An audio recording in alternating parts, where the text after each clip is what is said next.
நீங்க பாத்துக்கிட்டு இருக்கீங்கல்ல இந்த பொண்ணு, இது வந்து ஒரு அம்மாவுக்கு வந்து தாய் கிடையாது, ஒரு பீடை. சரியா, ஒரு கேடு கெட்டவ. இவளுக்கு வந்து 9 வயசுல ஒரு குழந்தை இருக்கு. அந்த குழந்தை வந்து கழுத்து நெரிச்சு இவளே கொண்டிருக்கா. என்ன காரணம் தெரியுமா? கள்ள தொடர்பு. ஏற்கனவே கணவனை பிரிஞ்சு வாழ்ந்துட்டு வந்திருக்கா. கருத்து வேறுபாடு. அவன் கணவனுக்கு தெரிஞ்சிருச்சு இவ இப்படிப்பட்டவ அப்படின்ட்டு. சரி, பிரிஞ்சுட்டாங்க. ஆனா வேற ஒருத்தன் கூட கள்ள தொடர்பு. பெரம்பலூர், இது பெரம்பலூர் மாவட்டத்தில் நடந்திருக்கு.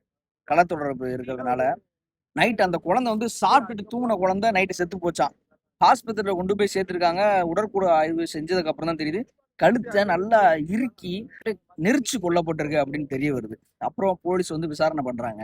கள்ள தொடர்பு இடையூறா அந்த குழந்தை இருக்கு. 9 வயசு பெத்த அம்மாவே ஒரு கள்ள தொடர்பு இடையூறா இருக்கு, காதலிக்கிற ஒருத்தன் கூட இடையூறா இருக்குன்னு சொல்லிட்டு பொண்ணு இருக்கா. அப்போ இந்த மாதிரி கேடுகட்ட நாயை இவ்வளவு தாயின்னு சொல்ல முடியுமா? இவ்வளவு குறைஞ்சபட்ச தண்டனை அந்த 4 ஆண்டு 3 ஆண்டு சிறையெல்லாம் கொடுத்தாலே பத்தாது. 9 வயசு குழந்தைய, அது பெத்த குழந்தைய கொண்டிருக்கா அப்படின்னா இப்ப இவளுக்குலாம் உச்சபட்ச தண்டனை கொடுக்கணும்ல, இந்த அரசாங்கம் கொடுக்கணும்.